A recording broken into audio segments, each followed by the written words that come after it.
Bonjour, bienvenue tout le monde.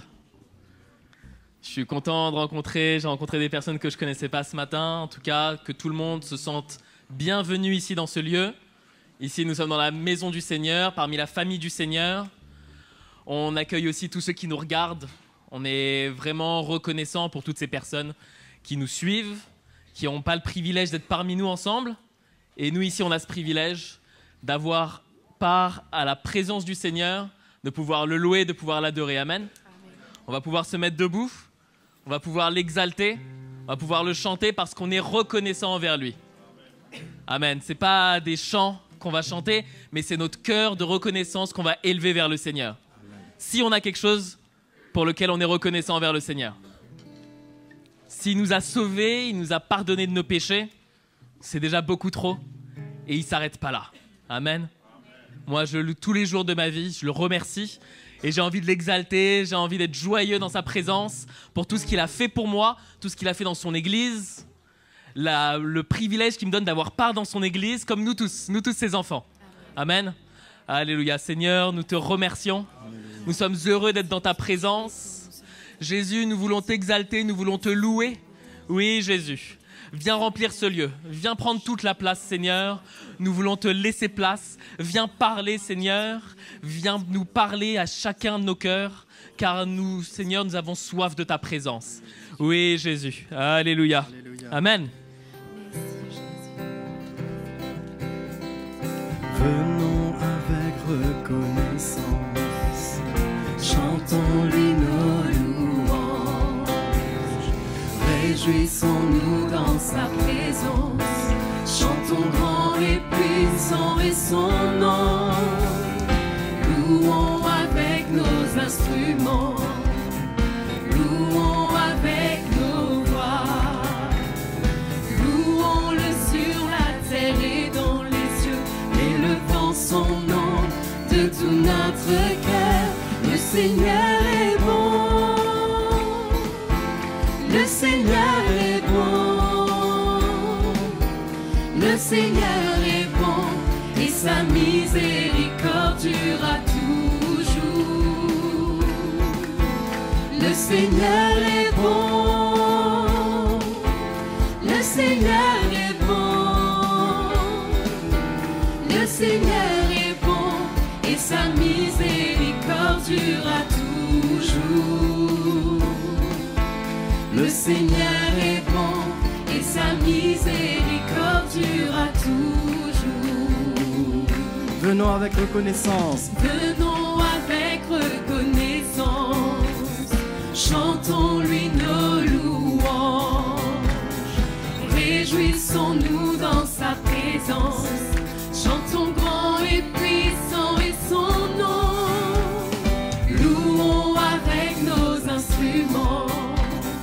Louons avec nos voix, louons-le sur la terre et dans les cieux, élevant son nom de tout notre cœur.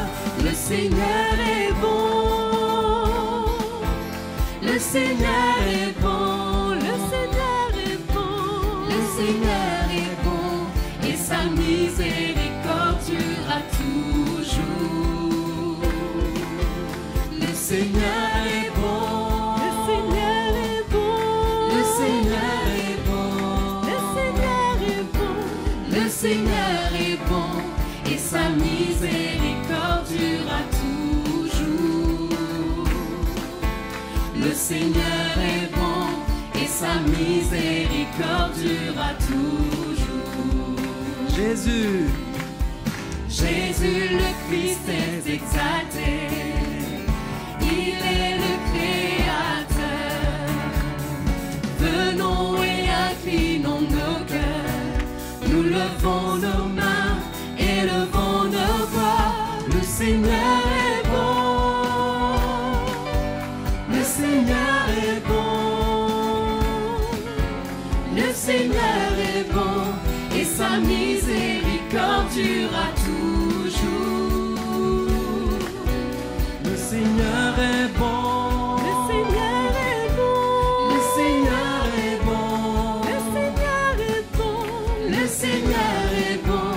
Et sa miséricorde toujours. Le Seigneur est bon et sa miséricorde durera toujours. Le Seigneur est bon. Le Seigneur est bon. Le Seigneur est bon. Le Seigneur est bon et sa miséricorde durera toujours. Alléluia.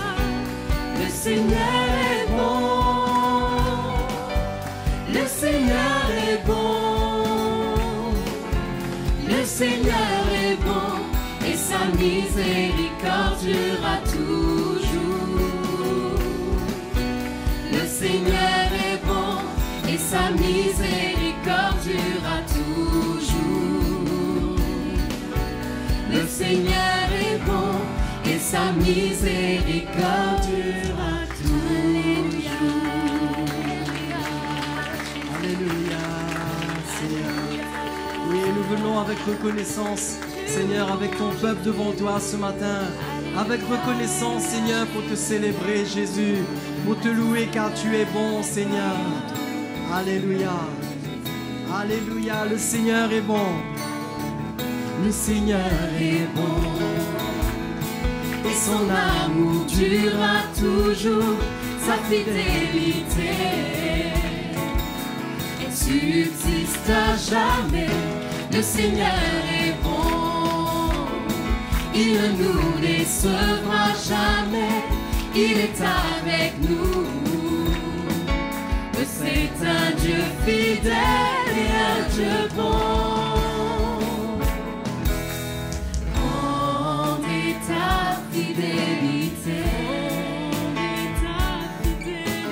ta bienveillance remplit nos cœurs d'allégresse, de chants de joie et de louanges, qui nous réjouit jour après jour. Le Seigneur est bon et son amour durera toujours, sa fidélité subsiste à jamais. Le Seigneur est bon, il ne nous décevra jamais, il est avec nous. Oh, c'est un Dieu fidèle et un Dieu bon. Grande est ta fidélité, ta bienveillance remplit nos cœurs d'allégresse, de chants de joie et de louanges, qui nous réjouissent jour après jour. Le Seigneur est bon et son amour durera toujours, sa fidélité subsiste à jamais. Le Seigneur est bon, il ne nous décevra jamais, il est avec nous. C'est un Dieu fidèle et un Dieu bon. Le Seigneur est bon. Le Seigneur est bon et son amour durera toujours. Alléluia. Sa fidélité, Jésus, et subsiste à jamais. le Seigneur est bon. Il ne nous décevra jamais, il est avec nous. C'est un Dieu fidèle et un Dieu bon, et un Dieu bon, et un Dieu bon, et un Dieu bon.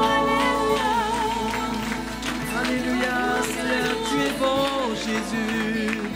C'est vrai, Seigneur, Dieu tout-puissant. Oh, nous te louons, Seigneur. Tu es bon, Seigneur, Dieu tout-puissant. Alléluia. À toi la gloire, Seigneur. Jésus, nous te louons, notre Dieu. Alléluia. Alléluia. Te louons, Seigneur, tu es bon. Alléluia. Allons chanter encore la bonté du Seigneur ce matin.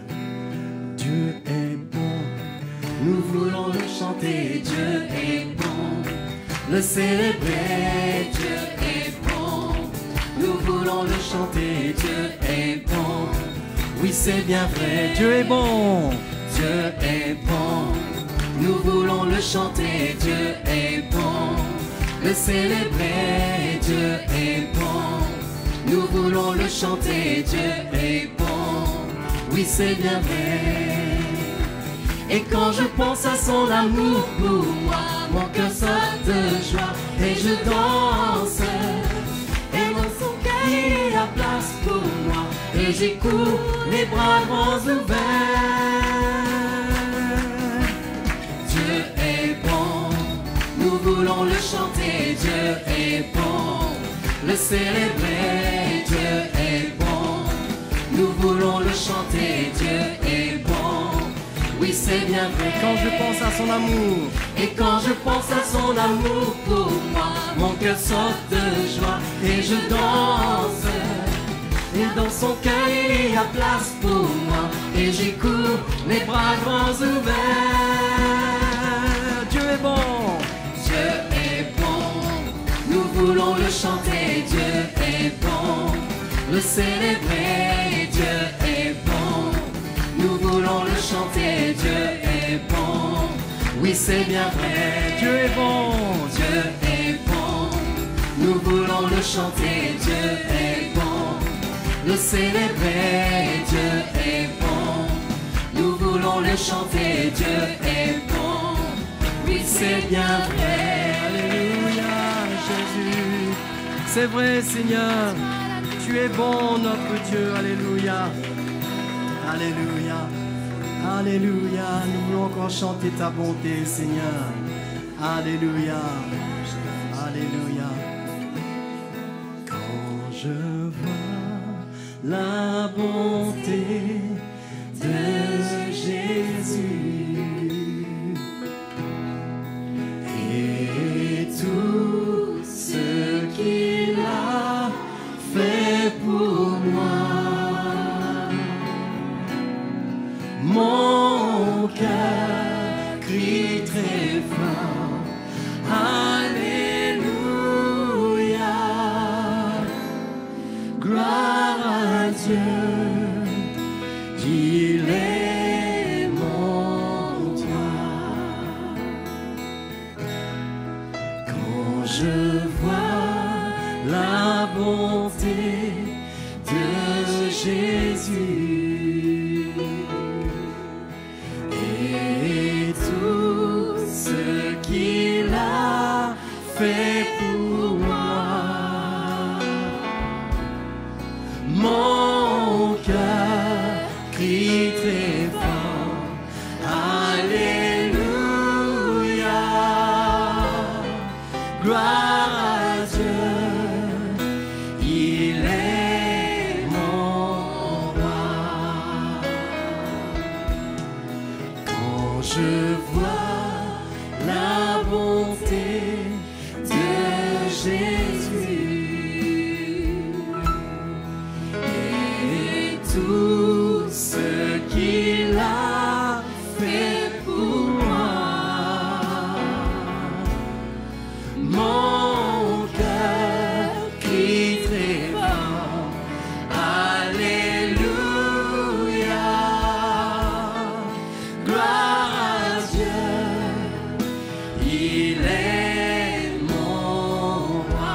Mon cœur crie très fort, mon cœur crie très fort.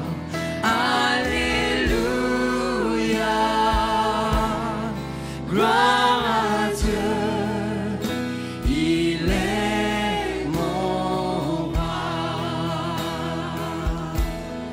Gloire à Dieu, il est mon roi. Alléluia, gloire à Dieu, il est mon roi.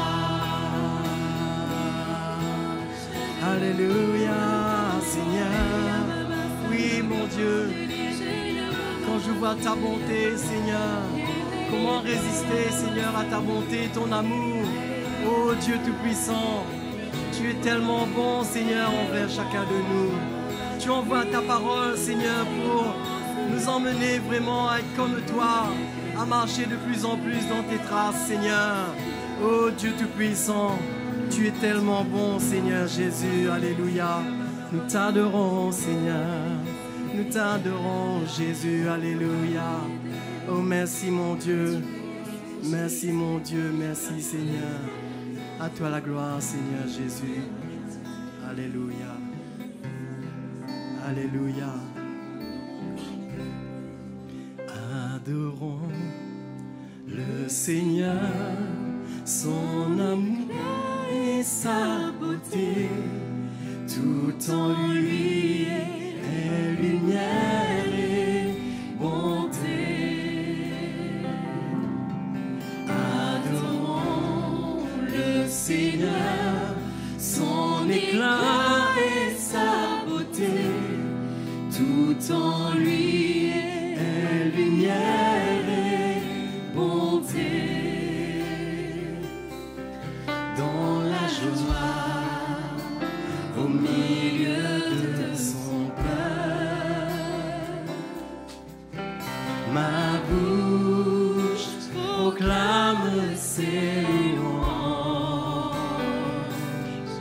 Tu es Dieu et je t'appartiens. Adorons le Seigneur, son éclat et sa beauté. Tout en lui est lumière et bonté. Adorons le Seigneur, son éclat et sa beauté. Tout en lui est lumière et bonté. Dans la joie, au milieu de son peuple, ma bouche proclame ses louanges. Tu es Dieu et je t'appartiens. Adorons le Seigneur, son éclat et sa beauté. Tout en lui est lumière et bonté. Adorons le Seigneur, son éclat et sa beauté. Tout en lui est lumière et bonté. Alléluia. Adorons le Seigneur, son éclat et sa beauté. Tout en lui est lumière et bonté. Adorons le Seigneur, son éclat et sa beauté. Tout en lui est lumière et bonté. Oh, alléluia. Oui, Seigneur, Jésus, c'est vrai. Tout en toi, Seigneur, est lumière. Oh, merci, mon Dieu. Nous t'adorons ce matin. Merci pour la lumière que tu emmènes en nous, Seigneur. Oui, Jésus. Merci pour la lumière de l'Évangile que tu emmènes dans nos cœurs, Seigneur. Cela nous fait prendre conscience de ta grandeur, Seigneur, de ton amour, de ta bonté, Seigneur Jésus. Alléluia. Oh, alléluia. Oh, notre Dieu, t'adorons ce matin, Seigneur. Nous t'adorons, Seigneur. Alléluia. Alléluia. Tu es l'alpha et l'oméga.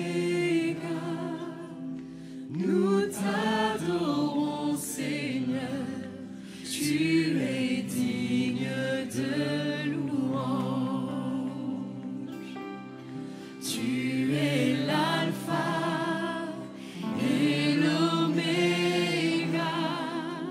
Nous t'adorons, Seigneur. Tu es digne de louange. Nous te donnons toute la gloire. Nous t'adorons, Seigneur. Tu es digne de louange. Nous te donnons toute la gloire. Nous t'adorons, Seigneur. Tu es digne de louange. Tu es l'alpha et l'oméga. Nous t'adorons, Seigneur. Tu es digne de louange. Tu es l'alpha et l'oméga. Nous t'adorons, Seigneur.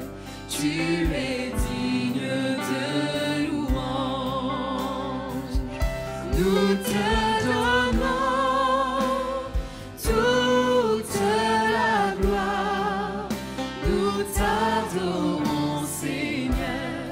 Tu es digne de louange.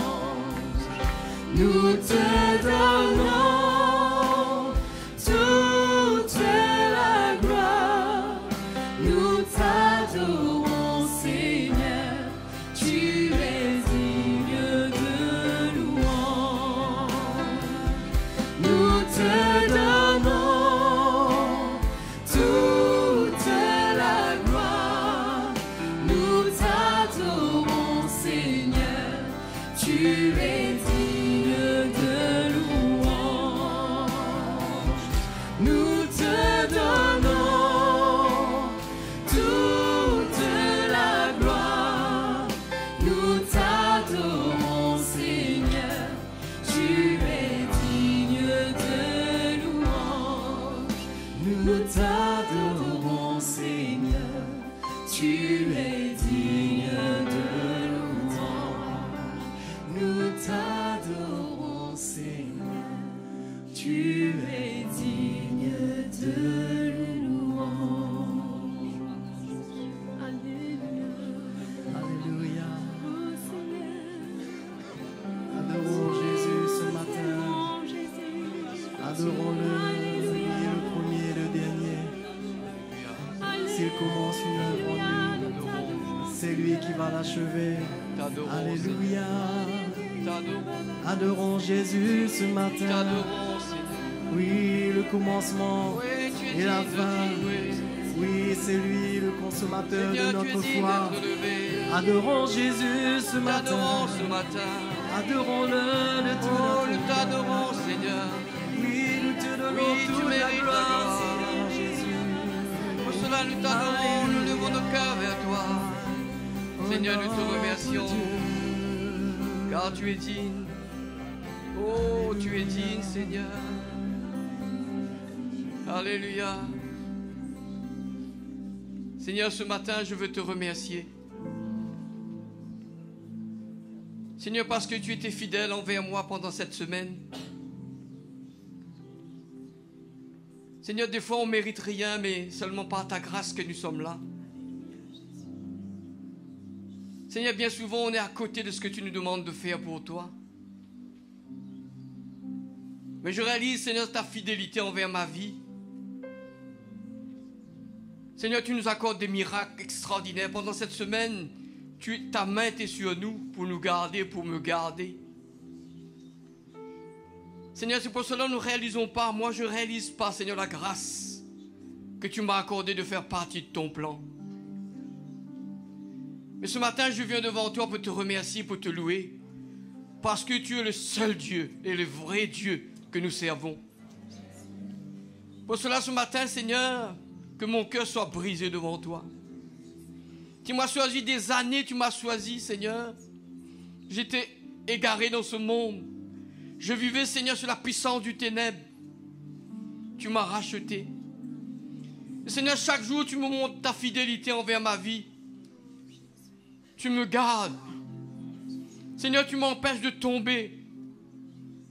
Seigneur, tu m'aimes, c'est pour cela que tu me gardes. Ce matin, je veux avoir de la reconnaissance envers ta grâce dans ma vie. Seigneur, aide-moi pour les années qui viennent. Montre-moi encore des miracles que tu veux faire dans ma vie, ou même au milieu de ton église. Garde nos vies malgré nos faiblesses. Tu ne nous rejettes pas. Malgré notre désobéissance, Seigneur, tu nous égares pas dans les chemins difficiles. Pour cela, ce matin, mon cœur va être reconnaissant envers ta grâce. Que tu sois loué, Seigneur. Que chaque jour de ma vie, mon cœur puisse vraiment te louer, te remercier, Seigneur. Tu m'as sauvé, tu m'as aimé, et maintenant tu veux que je sois avec toi pour l'éternité. Aide-moi. Pendant le temps qui me reste dans cette chair, aide-moi de tenir.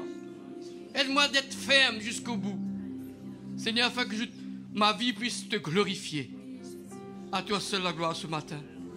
Merci, Seigneur. Merci.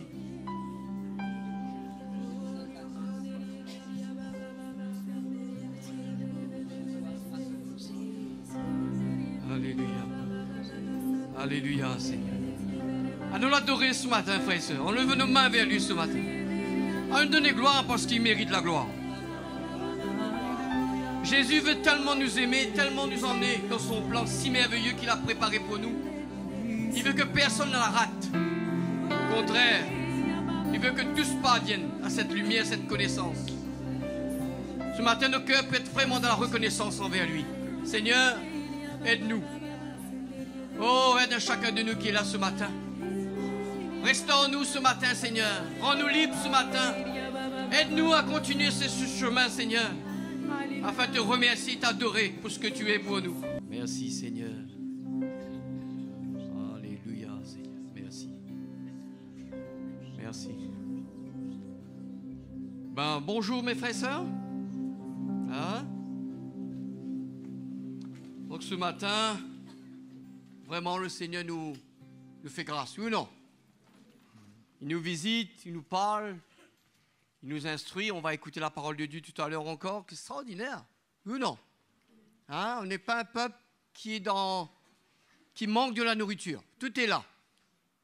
Hein? Seulement, on a besoin d'ouvrir notre cœur, être prêt pour que Dieu puisse planter en nous ce qui doit être planté. Amen? Donc ce matin,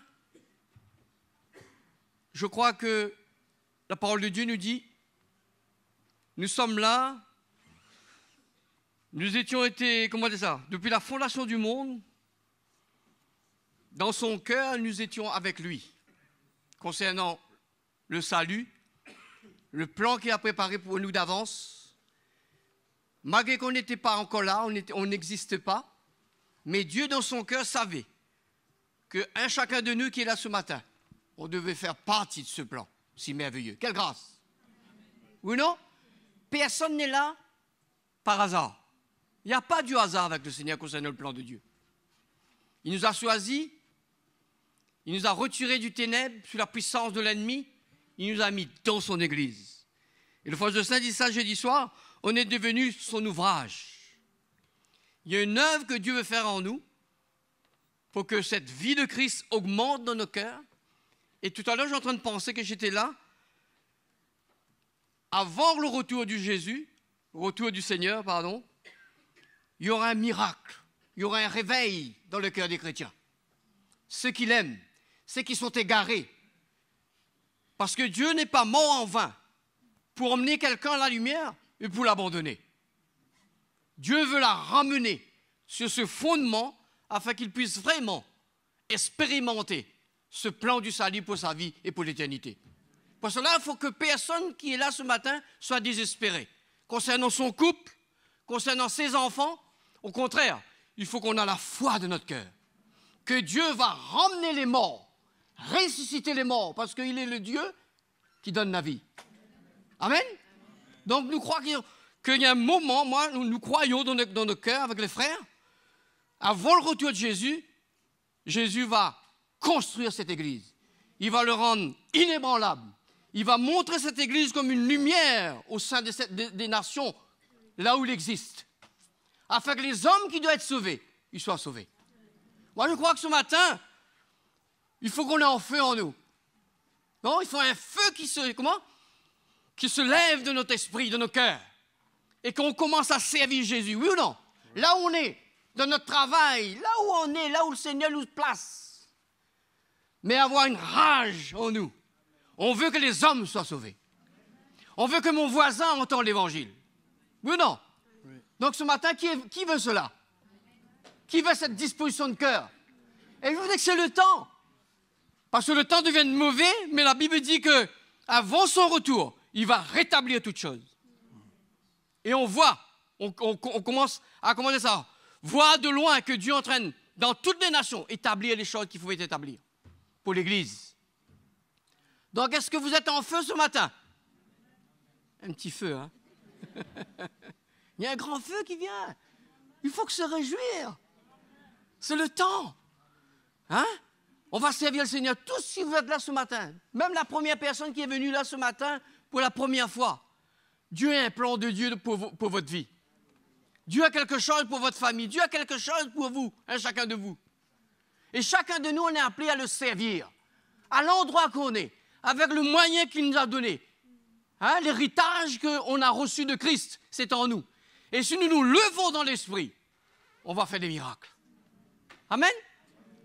Donc, juste pour vous dire, emmenez vos offrandes. Hein? Et ici, on donne avec notre cœur, dans la liberté. Il n'y a personne qui nous impose quoi que ce soit. Dans l'Église du Seigneur, Dieu aime donner, que son peuple donne avec joie et avec liberté.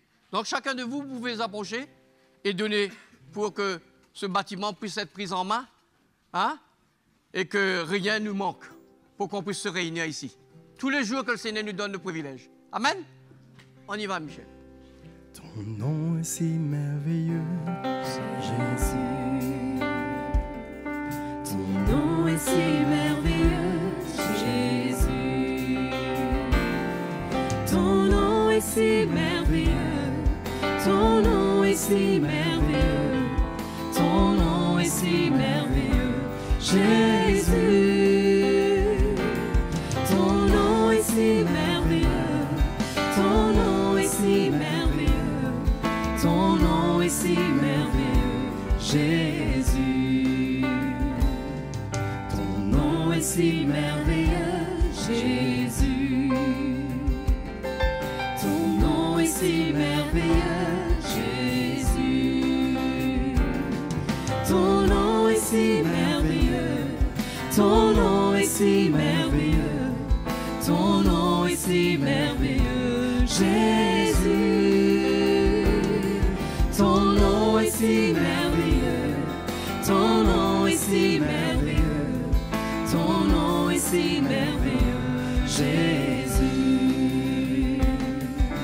Ton nom est si merveilleux, Jésus. Ton nom est si merveilleux, Jésus. Ton nom est si merveilleux. Ton nom est si merveilleux. Ton nom est si merveilleux, Jésus.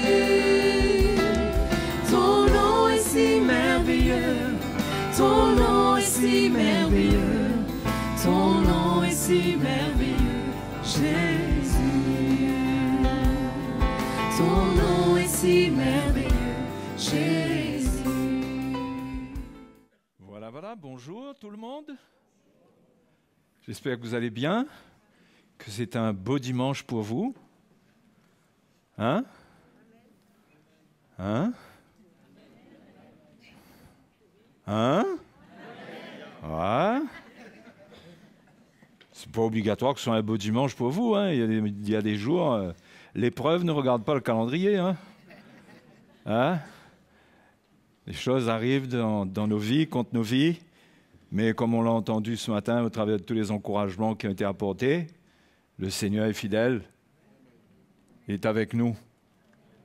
Alléluia. Et ce matin, j'espère et je crois que le Seigneur va vraiment nous encourager. hein, qui va nous encourager pour qu'on puisse vraiment comprendre son plan pour notre vie, son plan pour notre vie. Et il est facile pour nous d'oublier ou d'avoir du brouillard devant nos yeux et qu'on n'arrive plus à voir c'est quoi la réalité du plan de Dieu. Il y a une chose que le prophète Osée dit au chapitre 4 et au verset 6, si vous regardez avec moi. Il y en a qui connaissent ces versets-là par cœur. C'est tout juste s'ils ont besoin d'ouvrir leur Bible pour lire. Osée chapitre 4, verset 6. OK. Et si vous êtes là pour la première fois ce matin, bien sûr qu'on vous accueille de tout notre cœur. Il y a des gens qui sont là pour la première fois, qui nous visitent, qui... Je ne sais pas comment vous en êtes venus pour être là. Cette dame-là qui est là, on l'accueille. Alléluia. Il y a quelqu'un d'autre? Il y a cette dame qui est là-bas. Bienvenue, madame.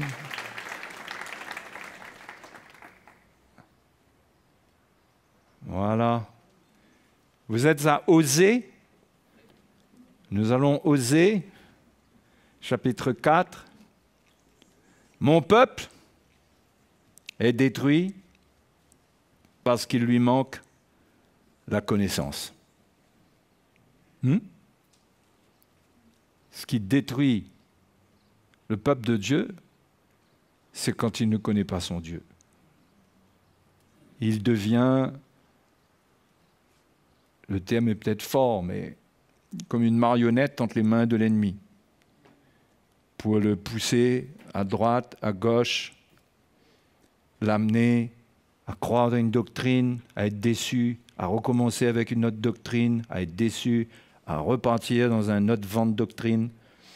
Tout ça parce qu'on ne connaît pas le Seigneur. Et c'est une chose, c'est une des priorités de prier et de vraiment aspirer à connaître le Seigneur, à connaître son plan, à le connaître parce que tout est en lui. Il nous faut faire attention parce que la fausse connaissance produit de faux Jésus. Vous savez que la Bible parle de faux Jésus? D'un autre Jésus? D'un autre esprit? Dans 2 Corinthiens chapitre 11, Paul dit cela.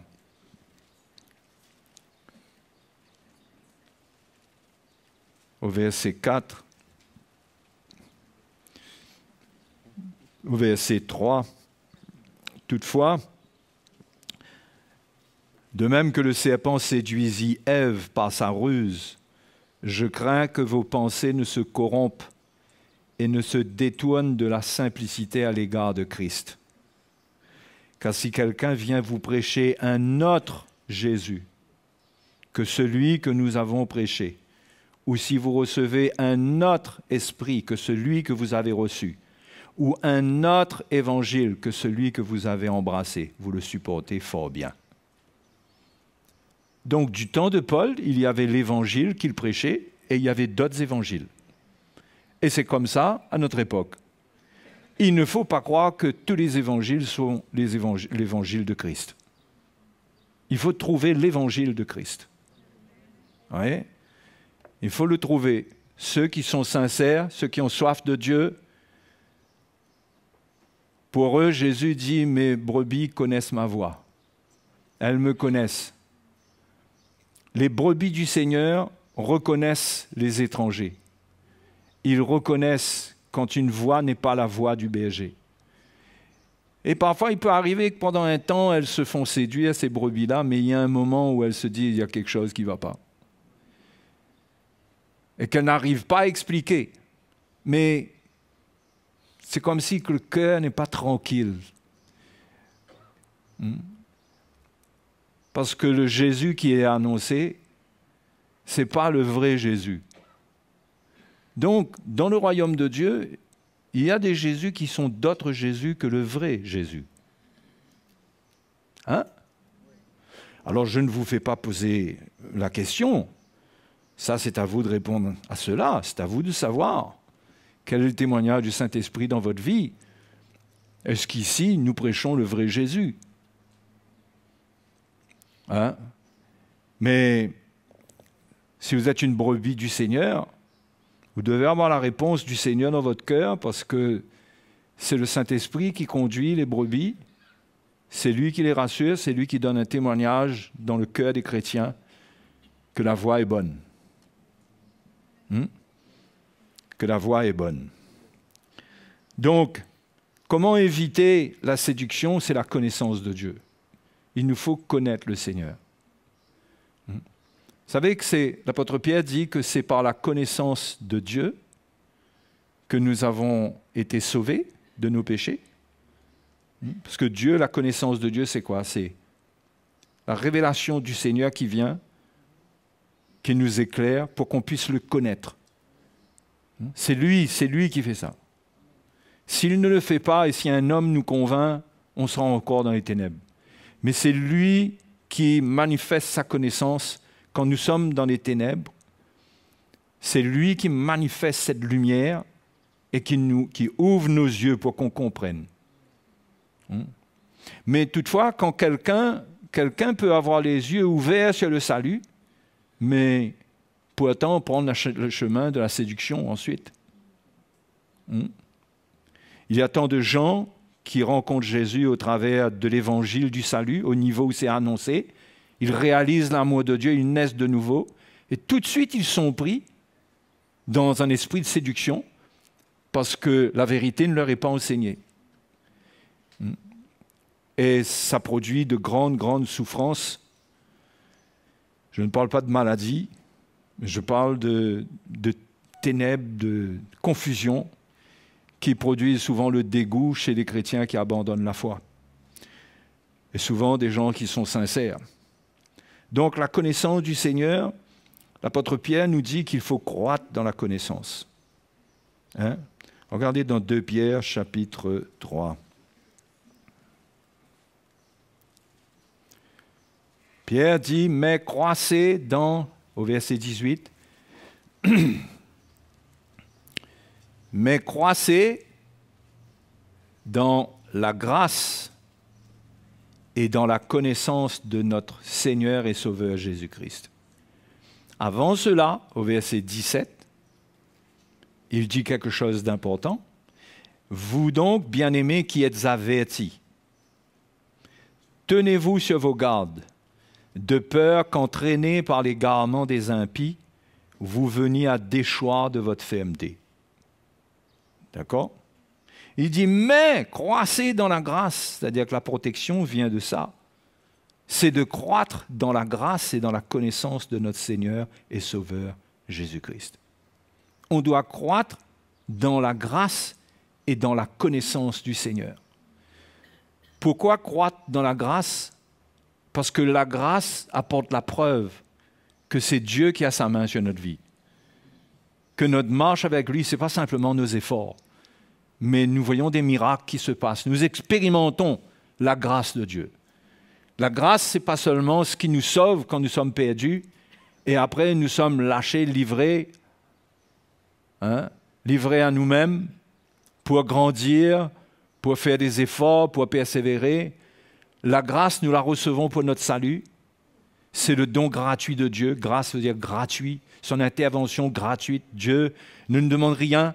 Nous croyons simplement et la grâce du Seigneur vient vers nous. Et la grâce, c'est ce qui doit nous accompagner tous les jours de notre vie. C'est l'expérience de Dieu qui est avec nous, d'un Dieu qui est fidèle et qui aime son peuple, qui veut l'amener jusqu'au bout. Jésus a dit, mes brebis me connaissent, elles entendent ma voix, elles me suivent. Elles me suivent et je les conduirai. Le Seigneur dit qu'il les conduit. Elles entrent, elles trouvent un pâturage, et elles sortent, elles trouvent un autre pâturage. Le Seigneur les conduit, les brebis du Seigneur. Et Jésus est venu pour nous sauver. Nous sauver, c'est nous tirer des ténèbres et nous conduire pendant toute notre vie.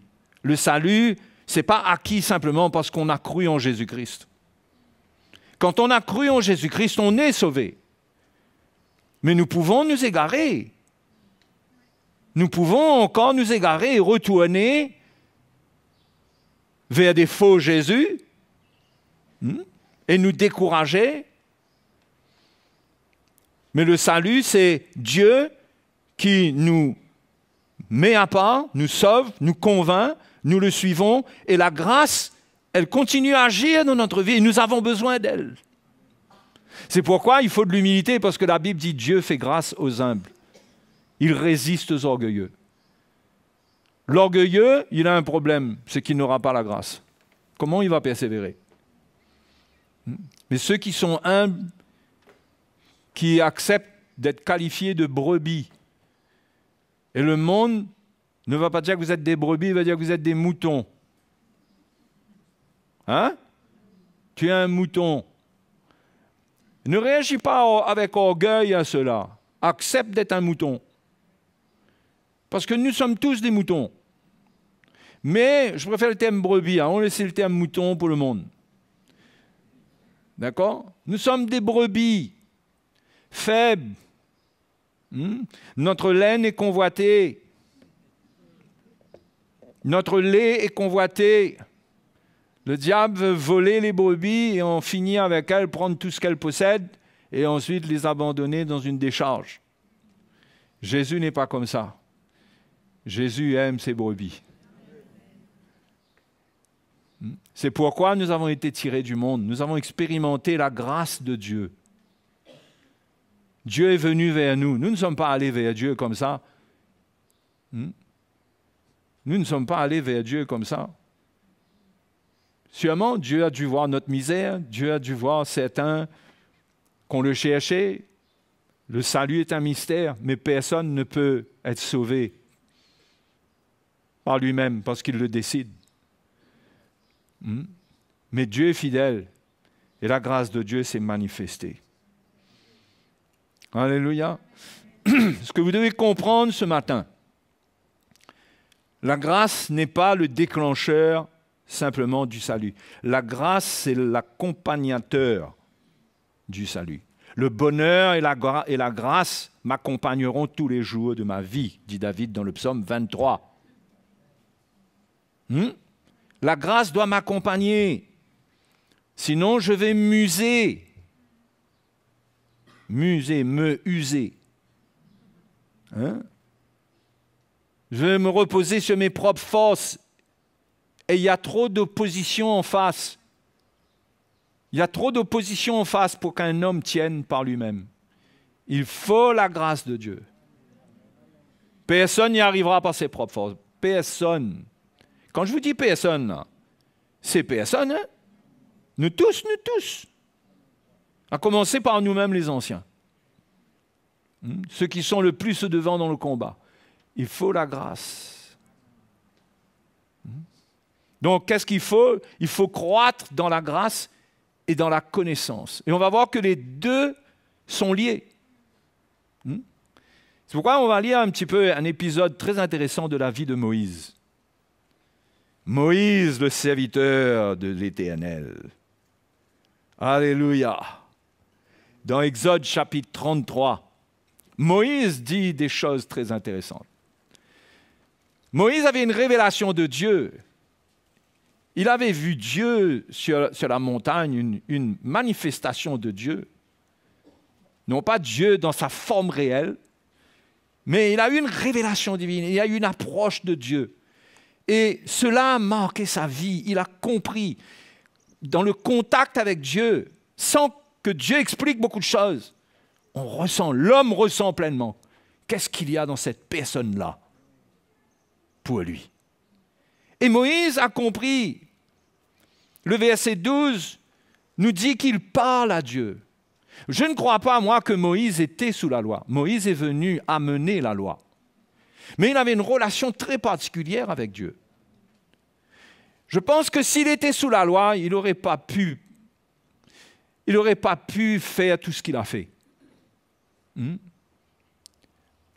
Ça ne veut pas dire que Moïse pouvait faire n'importe quoi, non. Mais sa relation avec Dieu était suffisante. Sa connaissance de Dieu était supérieure à la loi qu'il a amenée au peuple pour que le peuple suive Dieu. Et ce Moïse, il parle à Dieu. Regardez ce qu'il dit au verset 12. Moïse dit à l'Éternel, « Voici, tu me dis, fais monter ce peuple, et tu ne me fais pas connaître qui tu enverras avec moi. » Il faut quand même une dose de toupet, hein? Il est en train de parler à Dieu, là. Hein? Il a dit, tu me dis ça, mais tu ne me dis pas le reste. Hein? Mais Moïse n'était pas arrogant, il n'était pas insolent. Il était respectueux de Dieu, mais il était libre. Et il pouvait parler à Dieu. Et il dit, mais tu ne me dis pas, tu ne me fais pas connaître qui tu enverras avec moi. Cependant, tu as dit, je te connais par ton nom. Et tu as trouvé grâce à mes yeux. Vous voyez sur quoi Moïse s'appuie là? Hein? Il dit, tu as dit que tu me connais par mon nom. La Bible dit, le Seigneur connaît ses brebis par leur nom. Il les appelle par leur nom. Et il ne se trompe pas. Comment nous savons ça? Ben, quand il parle à notre cœur et que nous sommes interpellés, il nous appelle par notre nom. Ça ne veut pas dire qu'on entend une voix qui cite notre nom. Cela veut dire qu'il connaît notre vie. Notre nom, c'est notre vie. Il sait tout. Il ne se trompe pas. Donc Moïse dit, mais tu as dit, je te connais par ton nom et tu as trouvé grâce à mes yeux. Et Moïse a ressenti la grâce de Dieu envers lui. Il a entendu ça de la bouche de Dieu et il a ressenti tout ce qu'il y avait dans cette grâce. Et c'est avec ça qu'il parle à Dieu. Parce qu'il sait que maintenant qu'il a trouvé grâce auprès de Dieu, qu'il a la grâce de Dieu avec lui, il peut parler à Dieu librement. Le chemin est ouvert. Hein? Le chemin est ouvert avec humilité, mais il peut tout dire à Dieu. Et il ne fait pas semblant. Et tout cela s'appuie sur la grâce. Tu m'as dit que j'ai trouvé grâce à tes yeux. J'ose te demander certaines choses, Seigneur. Parce que quand la grâce de Dieu, mes frères et sœurs, quand la grâce de Dieu se révèle à nous, il n'y a plus de limite là-dedans. Ce n'est pas une grâce et puis Dieu nous bloque et nous enferme. C'est une grâce qui ouvre la porte à des choses impensables. À une communion avec Dieu qui est extraordinaire. Donc Moïse dit maintenant, si j'ai trouvé grâce à tes yeux, si j'ai cette grâce, fais-moi connaître tes voies. Fais-moi connaître tes voies. Il a compris, lui, qu'il avait trouvé grâce, mais il avait besoin de connaître les voies de Dieu. C'était important. Ce n'était pas juste connaître Dieu, avoir la grâce de Dieu, et puis s'appuyer sur quoi pour aller servir Dieu, pour conduire ce peuple nombreux, ce peuple d'Israël, tous ces rebelles. Comment il allait faire? Il a trouvé grâce, mais il avait besoin de connaître les voies de Dieu. Et il dit, alors je te connaîtrai et je trouverai encore grâce à tes yeux. C'est-à-dire que de connaître Dieu multiplie la grâce, l'effet de la grâce. La connaissance de Dieu conduit un homme dans toutes les voies et sous la puissance de la grâce de Dieu. Mais il faut connaître les voies pour ne pas se tromper. Il ne faut pas suivre des voies qui ne sont pas les voies du Seigneur. Il faut suivre les voies du Seigneur. Il faut les connaître. Il faut connaître, nous les chrétiens, quelles sont les voies que Jésus a tracées pour nous, pour que nous puissions marcher dedans. On ne peut pas marcher au hasard. On ne peut pas suivre n'importe quel esprit. On ne peut pas dire le Saint-Esprit me dit et puis je fonce dans n'importe quoi. Il faut connaître les voies. Et quand on connaît les voies de Dieu, on le connaît, on trouvera encore grâce à ses yeux. Je ne sais pas si vous avez remarqué, on va revenir là-dessus, mais dans Jean, l'épître de Jean, au chapitre 1, verset 15, Jean lui a rendu témoignage. Et c'est écrié, c'est celui dont j'ai dit, celui qui vient après moi m'a précédé, car il était avant moi. Et nous avons tous reçu de sa plénitude, et grâce sur grâce. Oui, c'est pas juste, la grâce. Mais c'est grâce sur grâce, grâce pour grâce, grâce après grâce. Car la loi a été donnée par Moïse, la grâce et la vérité sont venues par Jésus-Christ. La vérité, ça vous révèle les voies de Dieu. Ça établit les voies de Dieu. La grâce nous permet de marcher dans les voies de Dieu qui nous sont révélées. C'est-à-dire, quand on a la lumière des voies de Dieu et qu'on marche dedans, la grâce est là pour nous amener, pour nous équiper, pour nous faire vivre des choses dans les voies de Dieu. Vous savez que c'est la croix qui a ouvert pour nous la voie de Dieu. C'est la croix qui établit pour nous les voies dans lesquelles nous devons marcher. Ça, il ne faut jamais oublier. La croix de Jésus, c'est le fondement de notre vie chrétienne. Notre salut, notre marche chrétienne, notre service, tout ce que nous sommes appelés à vivre et à expérimenter nous viennent de la croix. Il nous faut une lumière de cela. Parce que quand on va connaître cette croix, on en a la révélation et qu'on marche dans les voies que nous enseigne la croix, la grâce sera là. Et ça sera grâce après grâce. Après grâce, après grâce. Et c'est pourquoi Moïse dit, mais je te connaîtrai et je trouverai encore grâce à tes yeux.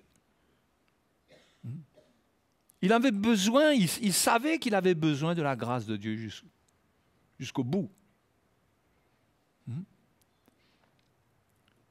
Mais il avait compris que Dieu allait lui accorder cette grâce-là pleinement. Mais il comprenait, lui, qu'il ne pouvait pas improviser dans sa marche avec Dieu. Il avait besoin de connaître les voies de Dieu. Est-ce que vous comprenez ça? C'est pourquoi la parole de Dieu est annoncée. C'est pourquoi l'Évangile est enseigné. Parce qu'on doit connaître les voies du Seigneur. On doit être affermi. On doit être fondé dans la révélation de la croix. Parce que si on part de là, c'est par là que la grâce de Dieu nous sauve. Et si on prend le chemin qui suit cela et qu'on est prêt, nous, à prendre notre croix, à suivre le Seigneur en prenant notre croix, on comprend ce qu'il y a dedans. La grâce sera encore là dans notre vie.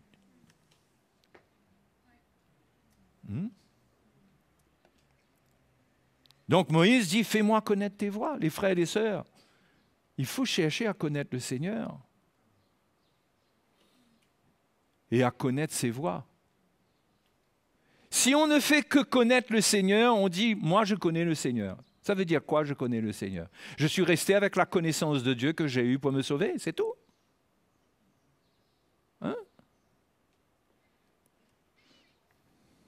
Mais connaître le Seigneur, c'est le connaître tous les jours, tout le temps. C'est grandir dans cette connaissance. Connaître ses voies, ça veut dire connaître le pourquoi des choses. On ne peut pas tout comprendre de ce que Dieu fait, mais il peut y avoir une lumière qui nous rassure que Dieu est en contrôle de toutes choses. On a besoin d'avoir une révélation de Dieu qui nous apaise. Et on arrive à garder la foi, même qu'on ne comprend pas, parce qu'il y a beaucoup de choses qu'on ne comprendra pas.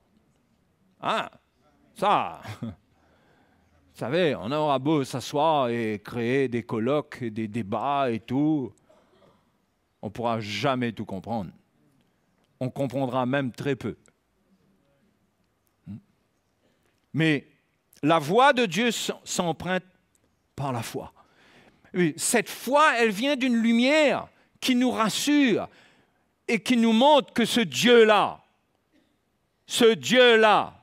on ne joue pas avec lui. C'est un Dieu qui est tout puissant. Tellement puissant, son intelligence est sans limite qu'il ne peut rien nous expliquer des voies qu'il a préparées. du détail pour notre vie. Le pourquoi de notre chemin aujourd'hui. Pourquoi des moments difficiles? Peut-être que vous êtes dans une étape où la vie est difficile pour vous. Vous devez connaître le Seigneur de manière à arriver à être en paix et savoir que ma vie est dans la main du Seigneur. Et il a un but. Il a un but dans tout ce qui arrive. Hein? Eh oh! Hein?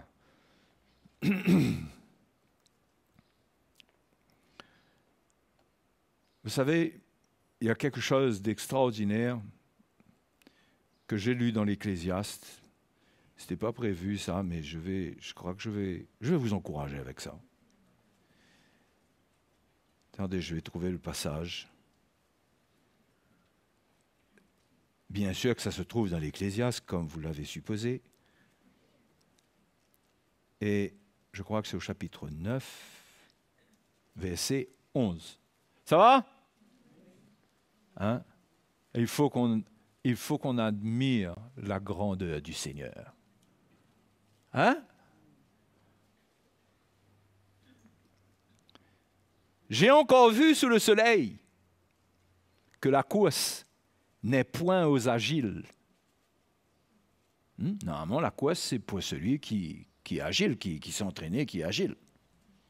Mais l'Ecclésiaste a dit, moi, j'ai vu que la course n'est point aux agiles, ni la guerre aux vaillants, ni le pain aux sages, ni la richesse aux intelligents, ni la faveur aux savants, car tout dépend pour eux du temps et des circonstances. Vous savez, notre Dieu, c'est le Dieu des temps et des circonstances. Il est imbattable. Il est imbattable. Parce qu'il a tout prévu, il sait exactement tout ce qui va se passer. Il y a des pions qu'il a posés pour nous aujourd'hui qui ont été posés depuis la fondation du monde. Il y a des choses qui se sont passées qui ont un effet dans notre vie aujourd'hui. Parce que Dieu, dans le temps, il sait exactement. Vous savez, il y a un effet que les scientifiques appellent l'effet papillon. Vous avez déjà entendu parler de l'effet papillon? Hein? Ils disent qu'un bruissement d'ailes dans l'océan Pacifique, je crois, peut produire un tsunami à l'autre bout de la planète. C'est incroyable. Un bruissement d'ailes de papillon produit un tsunami de l'autre côté. Ils appellent ça l'effet papillon. Parce que, en ce qui nous concerne, je ne vais pas vous faire de la science ce matin, ce n'est pas ma place, mais Dieu n'est pas le Dieu du hasard. Nous, vous savez, nous à notre niveau, vu qu'on ne comprend pas, on est obligé d'appeler ça le hasard. Hein? Le hasard, c'est l'excuse pour le manque de connaissances. Par hasard! Vous savez, concernant ces enfants qu'il appelle, Dieu a déjà posé les pions pour la vie de ses enfants. Mais dans ces pions-là, il y a aussi la persécution, il y a la souffrance, et il y a des choses qui se passent. Mais Dieu ne se fait jamais prendre au dépourvu. C'est le Dieu qui maîtrise le temps et les circonstances. Vous savez, il faut le connaître. C'est pour ça que je vous dis, il faut le connaître. Parce que parfois, on est perdu, on est dans le brouillard, on se demande où on est avec ce qui se passe, on essaie de comprendre pourquoi ça se passe, pourquoi ça c'est en train de se passer, et qu'est-ce qui va se passer encore. Mais on ne réalise pas que notre Dieu, il faut le connaître comme le Dieu qui maîtrise les temps et les circonstances. C'est pourquoi il faut grandir dans la foi. Il nous faut grandir dans la foi. Et savoir qu'aujourd'hui, l'ennemi, peut-être qu'il se réjouit de ce qui est en train de se passer, mais il ne connaît pas les pions qui ont été posés pour tout renverser. Allez lire le livre d'Esther. Vous connaissez le livre d'Esther? Non, je vous encourage à aller lire le livre d'Esther.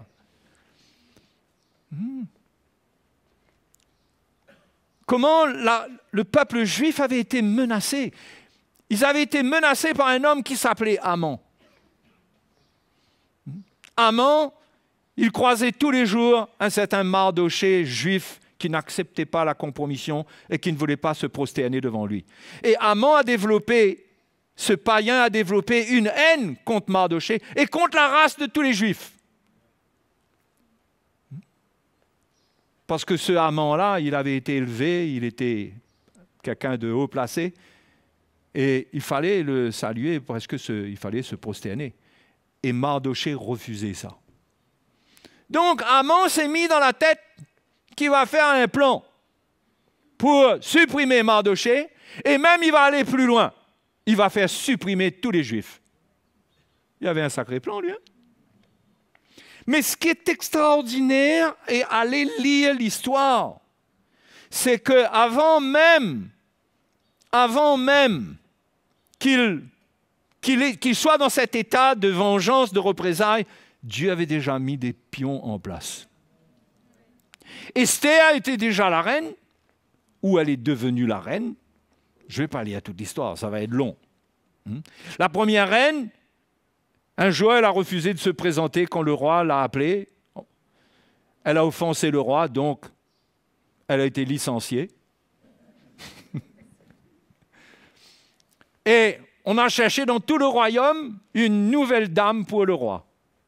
Et c'est Esther, la juive, qui a été trouvée, qui a été élue. Esther se retrouve comme la première dame du royaume, pendant que Haman est en train de faire son petit plan pour tuer tous les Juifs. Et quand Esther va apprendre, parce qu'elle n'était pas au courant au départ de l'action, que Haman avait fait tout son complot avec le roi pour faire tuer la race juive, il avait fait signer c'est comme si il avait fait signer au roi les papiers. Il y avait un cachet qui était le tampon du roi sur son anneau, et le roi avait été tombé d'accord avec Haman pour qu'il fasse ce qu'il veut de cette race. Donc Haman était content. Il avait obtenu du roi ce qu'il voulait. Mais Esther, il ne savait pas qu'Esther, l'épouse du roi, était une juive. Il l'ignorait. Dieu l'avait placée là, et Mardochée dira plus tard, parce que Mardochée, c'est l'oncle de Esther qui a pris soin d'elle. Ça, c'est le rapport entre les deux. Mardochée était l'oncle, et Mardochée va faire connaître à Esther, tu ne sais pas ce qui est en train de se passer. Eh bien, ça a été décrété que tel jour, telle année, tel jour, tous les Juifs seront exterminés. Et Esther va être dans tous ces états, elle va demander qu'on jeûne et qu'on ne mange pas pendant 3 jours pour qu'elle se présente devant Dieu, devant le roi. Et normalement, elle prenait le risque, parce que si elle allait se présenter devant le roi et que le roi refusait, elle pouvait être tuée pour ça. Mais elle y est allée, elle a trouvé grâce auprès du roi. Et le roi lui a dit, mais Esther, mais qu'est-ce que tu veux? Même si ça serait la moitié du royaume, eh bien, je suis prêt à te le donner. Esther lui a dit, oh roi, demain vient un banquet que je fais, viens et je te ferai savoir quelle est ma demande. Et invite Haman. Alors, un dans l'autre, le Haman s'est retrouvé face à Esther, fier comme tout, parce qu'avant cela, il était déjà fier. Il dit, moi je vais être invité, je suis invité avec le roi et avec la reine. Hein? Et il était fier comme tout parce que tout le plan est lancé. Pour lui, c'est le succès. Enfin, un dans l'autre, je n'ai pas tous les détails de l'histoire, en mémoire, chronologiquement, mais il se trouve que avant cela, le roi était tourmenté un soir, je crois. Il a été tourmenté parce qu'il s'est souvenu qu'il y a quelque chose qu'un certain homme avait fait, qu'il l'avait délivré d'un complot qui avait été lancé contre lui. Et cet homme qui avait entendu ce qui complotait, c'était Mardochée. Et Mardochée avait fait savoir au roi qu'il y a 2 hommes qui complotent contre toi, et les 2 hommes ont été arrêtés, mais la chose a été arrêtée et exécutée, mais la chose est restée comme ça. La chose est restée comme ça. C'est extraordinaire. Parce qu'un soir, le roi, lui, il commence à être tourmenté. Dieu commence à réveiller sa mémoire. Il se dit, mais qu'est-ce qui se passe? Mais cet homme-là qui a dénoncé le complot, qu'est-ce qu'on a prévu pour cet homme? Est-ce qu'il y a quelque chose qui lui a été fait? Est-ce qu'on l'a récompensé? Et quand il dit cela, il y a Haman qui arrive. Hein? Il y a Haman qui arrive, qui va voir le roi, et vous savez, ce Haman, il était terrible. Il avait déjà fait préparer une potence pour exécuter Mardochée. D'accord? Et il arrive, les fiers, il vient voir le roi lui dit, mais dis-moi, mais qu'est-ce qu'il faut faire pour honorer? Parce que là, le roi, il a appris que c'était Mardochée. Et là, il va dire à Haman qui se présente, l'ennemi des Juifs, va lui dire, mais dis-moi, qu'est-ce qu'il faut faire pour honorer quelqu'un qui a sauvé le roi, qui l'a délivré d'un complot? Qu'est-ce qu'il faudrait faire pour lui? Sans lui parler de complot, mais qu'est-ce qu'il faudrait faire pour lui? Et Haman croit qu'il s'agit de lui. Il dit, certainement, le roi veut parler de moi, il veut m'honorer. Hein? Quelqu'un que le roi veut honorer, qu'est-ce qu'il faudrait faire pour lui, Haman? Haman dit, il faudrait le promener sur le cheval du roi, et puis etc., et aller au-devant de lui, et faire des annonces, hein, et tout. Le roi lui dit, ce que tu dis là, c'est bon. Prends Mardochée et fais ça. Prends Mardochée, mets-le sur le cheval, emmène-le dans toute la ville, et honore-le. Non, je ne sais pas si vous réalisez la situation là. Haman croit qu'il s'agit de lui, et finalement, il s'agit de Mardochée. Tout d'un coup, c'est Mardochée que le roi veut honorer. Et Haman apprend ça comme ça. Moi, si c'était moi, je faisais une crise cardiaque. Je crois. Ha! C'est la descente aux enfers pour Haman. Dieu protège son peuple. Mais je ne me souviens pas de tous les détails. Vous savez, c'est difficile de connaître toutes les histoires. Surtout cette histoire-là. Il y a tellement d'intrigues, tellement de... Mais je vous dis, allez lire. Vous verrez comment Dieu est intervenu, comment les pions étaient en place, comment... Il n'y avait rien n'était laissé par hasard. Vous savez, ça, c'est des encouragements pour notre vie. Pour nous,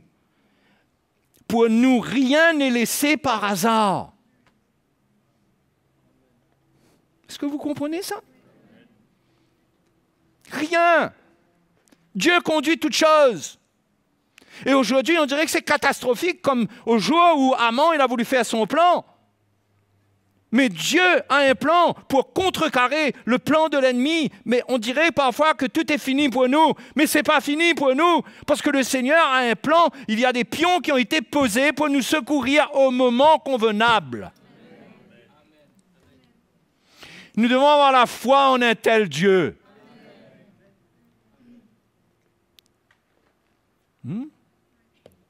Inutile de vous dire qu'après Haman, il est allé chez la reine. Hein? Il n'a pas encore compris, lui, là. Il n'a pas encore fait le rapport entre Mardochée, Esther, la reine et tout. Là, il est allé avec le cheval pour honorer Mardochée. Mais là, bon, il va aller chez la reine au petit banquet. Avec la reine, avec le roi. Il n'aurait pas aimé être à sa place. Entre-temps, il a raconté à sa femme et à ses amis ce qui s'est passé. Et là, ses amis lui ont dit, mauvaise nouvelle. Il dit, là, si tu as commencé à tomber là, face à ce juif-là, c'est mal parti pour toi. Et là, il doit aller au banquet, donc il y a des gardes qui viennent, qui le prennent, qui l'emmènent. Et il se retrouve dans ce petit banquet, ce petit repas. Et là, le roi lui demande à Esther, en présence de Haman. Il dit maintenant, ô reine, dis-moi ce que tu veux. Et là, Esther révèle au roi le plan de Haman. Il dit au roi, sache que toute ma race, tous les gens de ma race sont menacés et qu'il y a un méchant qui nous en veut. Et le roi dit, ah bon? Il dit oui. Et celui-là, c'est Haman. Deuxième crise cardiaque.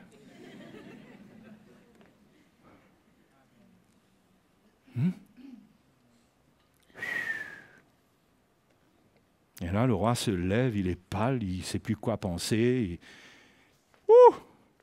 Il fait un tour dehors, il va prendre l'air, vous savez. Et pendant ce temps, Haman se jette sur le bord du lit comme ça pour demander grâce à la reine. Et le roi entre et le voit. Il dit, mais qu'est-ce que tu fais? Tu vas en plus faire violence à la reine? Et là, il y a un garde qui dit, eh bien, il y a une potence que Haman a préparée pour Mardochée. Le roi dit, eh bien, qu'on pende Haman. Et Haman a été pendu à la potence qu'il avait préparée pour Mardochée. Vous croyez que ça, c'est des histoires jolies qui sont écrites comme ça pour faire joli? La Bible, on a besoin des petits zizit dans la Bible. Ça a été écrit pour les enfants de Dieu. Paul dit, ces choses ont été écrites pour notre instruction, afin que nous trouvions de la consolation. Dans Romains chapitre 15, à la fin de l'épître aux Romains, Paul dit, afin qu'on abonde en espérance. Non, allons regarder ça. Chapitre 15, verset 13. Oui, mais un autre endroit, déjà le verset 13 dit que le Dieu de l'espérance vous remplisse de toute joie et de toute paix dans la foi pour que vous abondiez en espérance. Mais c'est un autre verset que je cherche.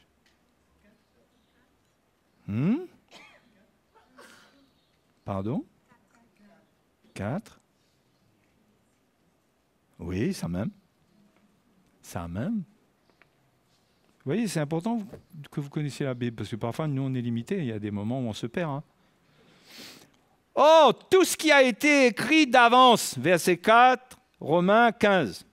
Tout ce qui a été écrit d'avance l'a été pour notre instruction, afin que, vous êtes d'accord que l'Ecclésiaste, l'histoire d'Esther, tout ce qui a été écrit, il a été écrit pour notre instruction, pour nous. Nous, c'est qui? Nous, chacun de nous, les chrétiens. Pour toi. Pour moi.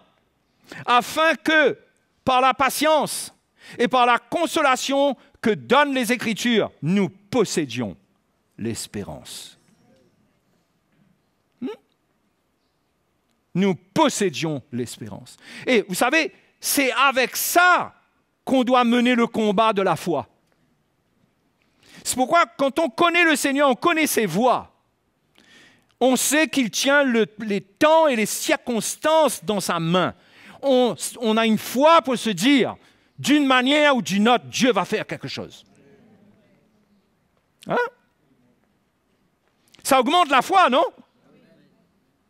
Ça augmente la foi, hein, de savoir que Dieu peut, vous savez, Dieu peut changer la loi d'un pays pour son peuple. Pour un chrétien qu'il veut récompenser, Dieu peut changer une loi. Ah, il peut faire. Hein? Il peut faire beaucoup de choses, le Seigneur. Et nous devons garder la foi. C'est pourquoi les Écritures sont là pour nous consoler, pour nous réconforter, pour nous montrer que Dieu n'a pas fini avec cette situation-là. Il n'avait pas fini avec Haman. Haman a été pendu, ça a été réglé. Après, on dirait que c'était fini.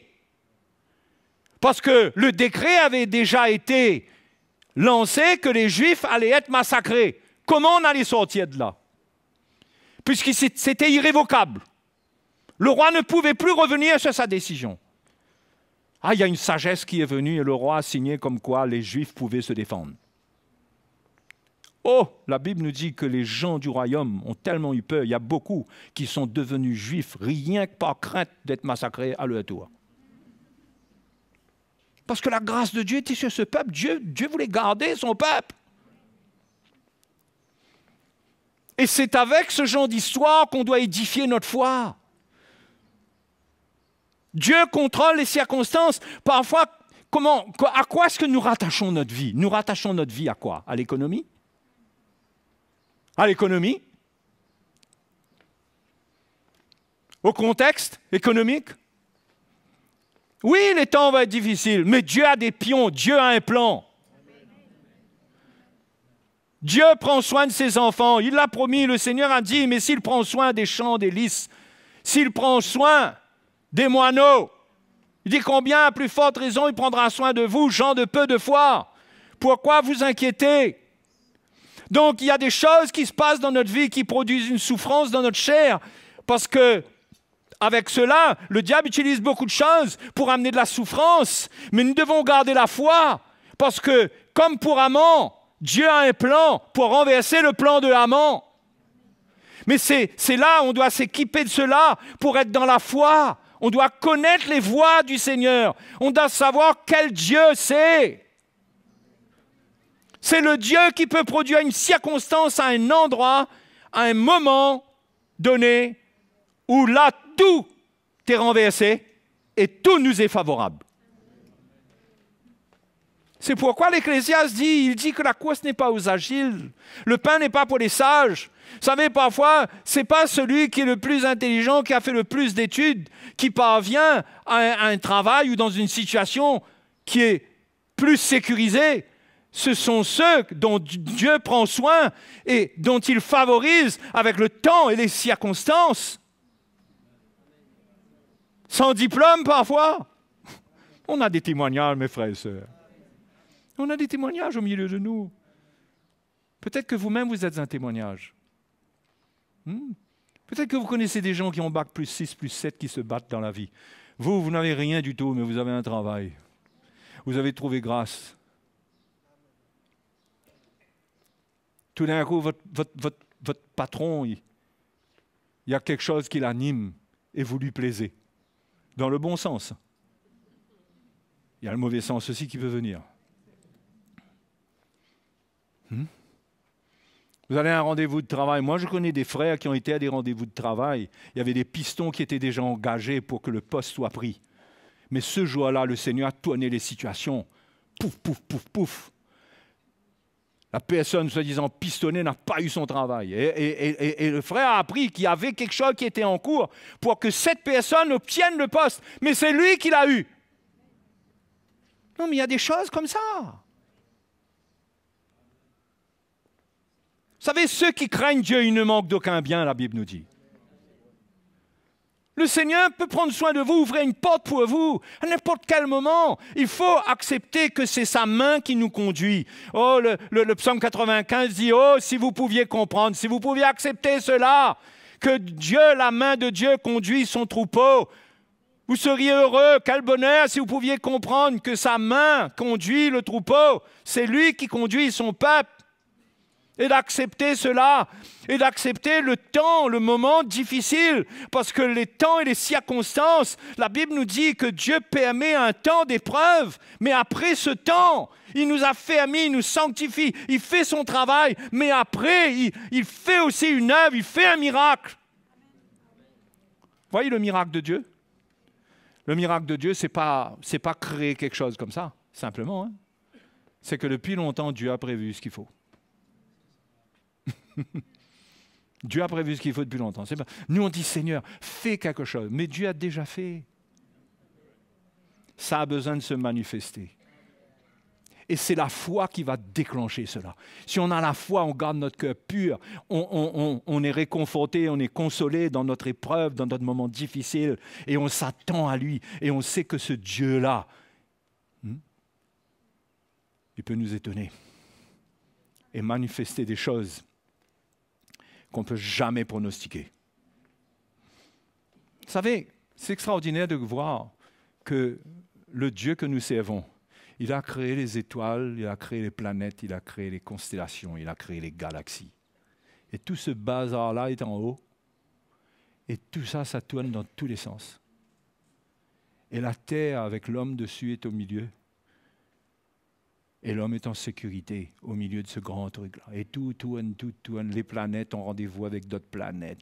Mais tout a été mis en place pour que l'homme vive paisiblement sur ce petit bout de planète bleue-là. Hein? Ce Dieu-là, d'avance, il a déjà organisé toutes choses. Vous savez ce qui est arrivé à Josué un jour sur le champ de bataille? Il a dit, « Soleil, arrête ta course !» jusqu'à ce qu'on triomphe de nos ennemis. Ce jour-là, le soleil s'est arrêté. Non, mais à mon avis, il n'y a pas de miracle plus grand. Vous savez, ce genre d'histoire, soit vous vous dites, ben, c'est des histoires, soit vous vous dites, Dieu est grand. Hein? Et vous croyez quoi? Vous croyez que l'arrêt, ce jour-là, l'arrêt du soleil, est-ce que Dieu n'a pas prévu que le soleil s'arrêtant dans sa course, comme Josué dit, il n'y ait pas un bazar qui vienne? Dieu avait déjà tout prévu d'avance pour que quand ça arrive, tout reste en équilibre. Le Seigneur connaissait le jour de la bataille de Josué. Il connaît tes batailles, il connaît ton combat. Reste dans la foi, prie. Jacques dit que celui qui est dans la fiction, qu'il prie.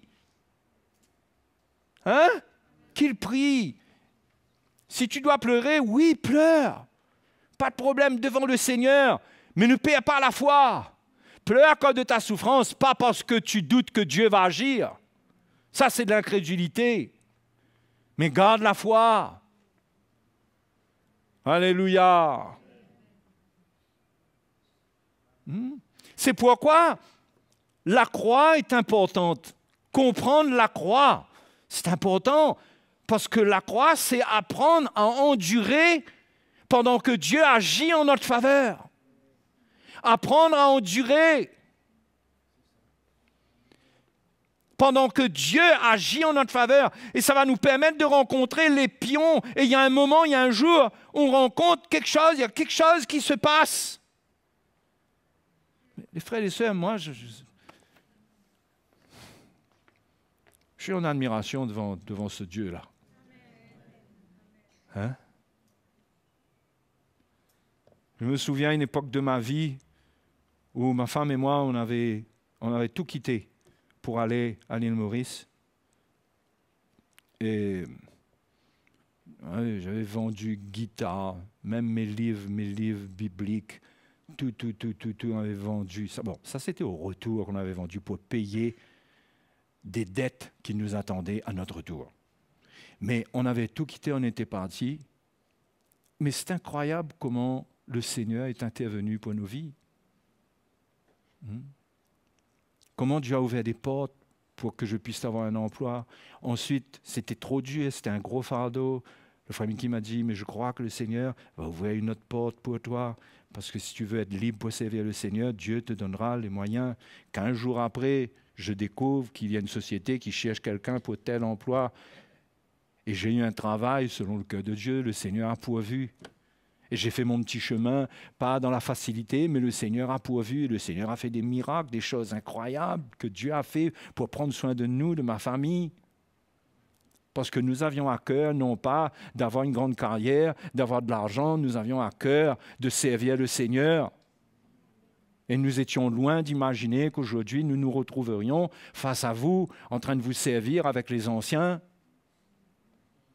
Vous voyez ? Mais Dieu avait tout préparé. Mais moi, j'ai été très, très inquiet. J'ai eu des moments d'angoisse, d'inquiétude, parce qu'il y a des mois où on n'avait pas d'argent pour payer ce qu'on devait payer. On avait des traites, on devait pour la voiture, on devait payer le loyer. Je n'avais pas de salaire fixe. Mais pourtant, le Seigneur pourvoyait. Il y a des mois où le 27, il y avait un contrat qui tombait pour payer ce qu'il fallait. Mais jusque-là, croyez-moi, hein, vous transpirez. Hein? Ah, vous avez eu le temps de craquer plusieurs fois. Hein? Mais le Seigneur a pourvu, le Seigneur nous a enseigné beaucoup de choses. Moi, je vous dis, il faut connaître le Seigneur et les voies du Seigneur et être rassuré que c'est le Dieu qui tient tout dans sa main, les temps et les circonstances. Le succès est à ceux qui profitent de, la convergence des temps, circonstances. C'est pas juste qu'il y a quelque chose, qu'on va essayer de faire quelque chose. Vous savez, avec le Seigneur, Dieu prépare lui-même. Il y a un moment, il y a un contexte, il y a une circonstance. C'est pourquoi la Bible dit « Toutes choses concourent au bien de ceux qui aiment Dieu et qui sont appelés selon son dessein. » Mais il y a un psaume qui dit que le pain de douleur, c'est pour ceux qui ne connaissent pas Dieu. Ils mangent le pain de douleur, mais la Bible dit que pour ses bien-aimés, même pendant leur sommeil, il leur donne autant. Vous avez bien entendu ça? Comment est-ce possible? Mais c'est la foi. c'est le connaître, c'est endurer, attendre. Attendre. Pendant que la persécution se lève, pendant que tout le monde rit, combien se sont moqués de David, pensant que ça allait être fini pour lui. Il était poussé aux extrémités dans ses épreuves. Il y avait des moments où on dirait que c'était terminé pour lui, mais Dieu l'avait gardé parce qu'il était loin de la part de Dieu. Et Dieu l'a amené au travers de toutes les circonstances et il a été extraordinairement protégé. Et il a fini sa course, il a fini à Jérusalem comme le roi qui allait régner sur Juda et sur tout Israël. Dieu garde son peuple. Ces choses sont écrites pour nous, les frères. C'est ça que je veux. Ce n'est pas vous raconter des histoires, mais c'est vous dire qu'il faut le connaître. Il faut lire cette Bible, aller découvrir les merveilleuses histoires. Allez découvrir l'histoire de Joseph. Hein? Joseph, mais qu'est-ce qui arrive à ce Joseph-là? Il a une vision, tous ses frères se prosternent, il comprend qu'il y a un plan spécial pour lui. Le pauvre, il va crier trop fort devant ses frères. Il va dire, ouais, j'ai une vision. Toutes les gerbes se prosternaient autour de ma gerbe, etc. Et ses frères ont commencé à le haïr. Mais c'est extraordinaire de voir le plan de Dieu là-dedans. Parce qu'il y a une chose que Jacob ne savait pas, qu'eux ne savaient pas, c'est qu'une famine allait bientôt visiter le pays. Et il fallait que Dieu trouve un moyen pour les sauver. Et quel est le moyen que Dieu a utilisé? La méchanceté des frères de Joseph envers lui. Ils l'ont vendu. Dieu n'a pas permis que Joseph soit tué, parce qu'il voulait le tuer même à ce moment. Il a été vendu, il s'est retrouvé en Égypte, il a été élevé à côté de Pharaon. Et tout ça pourquoi? Pour que Jacob et la tribu de Jacob puissent venir en Égypte pour avoir du blé. Parce que dans ce temps-là, quand Joseph a été élevé, il a organisé avec sagesse les granges. Mes frères et sœurs, qu'est-ce que Dieu ne fera pas pour nous si nous acceptons de prendre notre croix, si nous acceptons d'endurer, de souffrir ce que nous devons souffrir? Oui, il y a des étapes difficiles, mais il y a des étapes de récompense. Mais il faut le connaître, il faut le connaître. Hein? Tu connais, toi, tes circonstances de ta vie, qu'est-ce qui va se passer demain matin? Est-ce que ta vie dépend d'un mauvais coup de fil? Est-ce que ta vie dépend d'une mauvaise nouvelle? Notre vie est dans la main de Dieu. Et nous bénéficions de sa grâce de A à Z. Mais nous devons garder la foi. Sinon, nous allons augmenter notre tourment encore plus. Alléluia. Notre épreuve, c'est l'épreuve de la foi. On perd le contrôle. Eh bien, parfois, vous savez, le Seigneur, il veut qu'on perde le contrôle. On n'arrive plus à rien faire. Mais c'est là, quand on garde la foi, que Dieu peut intervenir. Donc, on dépend de la connaissance de Dieu qui nous anime, parce que cette connaissance produit la foi. Quand on a la vraie connaissance, on a foi de ce qui est vrai de sa part. Et parce qu'on ne se trompe pas, et parce que c'est ça, et bien c'est ça même qui va agir. Mais si on est mal enseigné, on a affaire à des évangiles qui nous racontent n'importe quoi, on va se décourager. Ce matin, que le Seigneur vous encourage. Vous êtes éprouvés, que cela ne vous empêche pas de le louer, de le célébrer. La grâce de Dieu a commencé. Moïse savait. Il dit, j'ai trouvé grâce. Tu as dit, j'ai trouvé grâce. Eh bien, Moïse savait que avoir trouvé grâce aux yeux de Dieu, c'était pas juste, il a trouvé grâce aux yeux de Dieu pour être choisi et puis débrouille-toi. Non, il a compris qu'il y avait des choses extraordinaires dans cette grâce s'il connaissait les voies de Dieu. S'il connaissait les voies de Dieu. Donc il a dit, Seigneur, fais-moi connaître tes voies et je trouverai encore grâce à tes yeux. Il faut connaître les voies de la croix.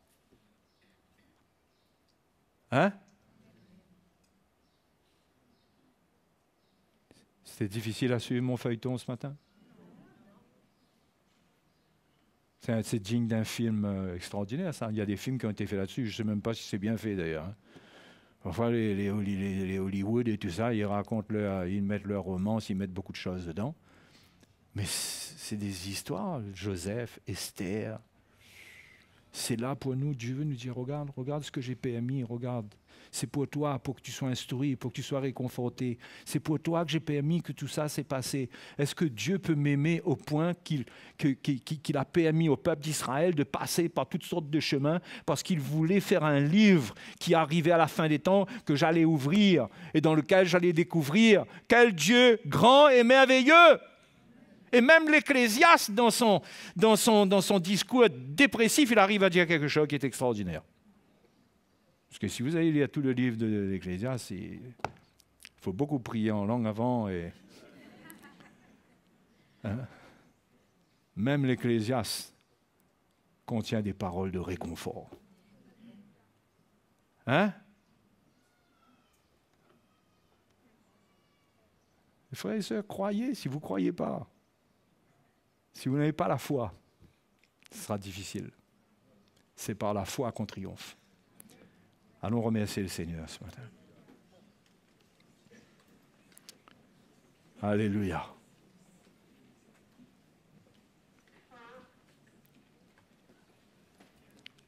Alléluia.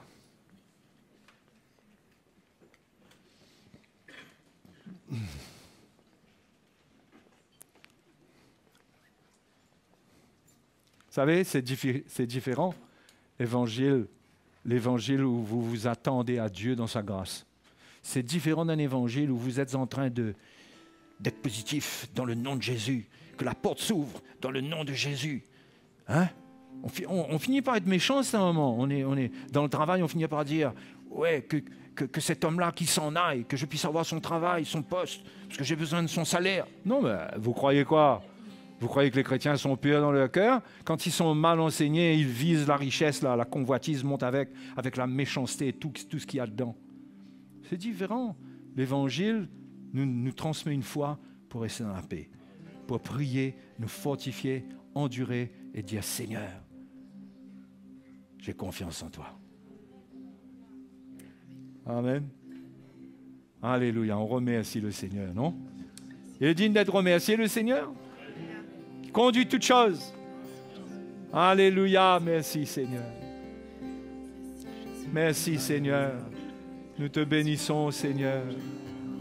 Alléluia, nous te bénissons. Alléluia, Jésus. Oh, gloire à Jésus.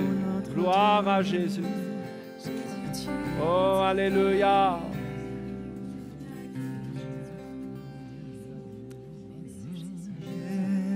L'ami fidèle et tendre, nous avons Jésus-Christ, toujours prêt à nous entendre, car nous sommes en souci. S'il nous voit vrais et sincères, chercher la sainteté, il écoute nos prières et nous met en liberté. Quel ami fidèle et tendre nous avons en Jésus-Christ, toujours prêt à nous apprendre à vaincre en comptant sur lui.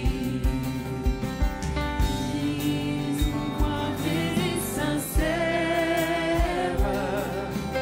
à chercher la sainteté. Il écoute nos prières.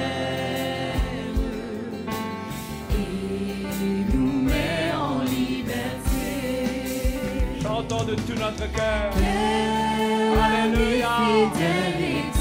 Jésus est pour nous, il n'est pas contre nous, il est avec nous. Nous avons en Jésus-Christ. Alléluia. Ne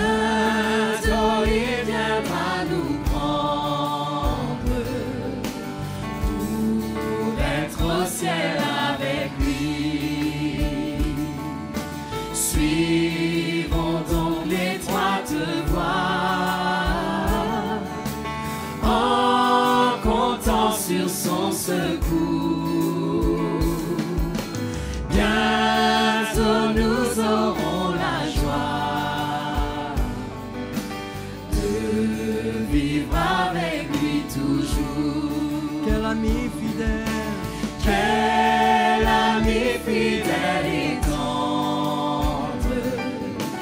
Nous avons en Jésus-Christ.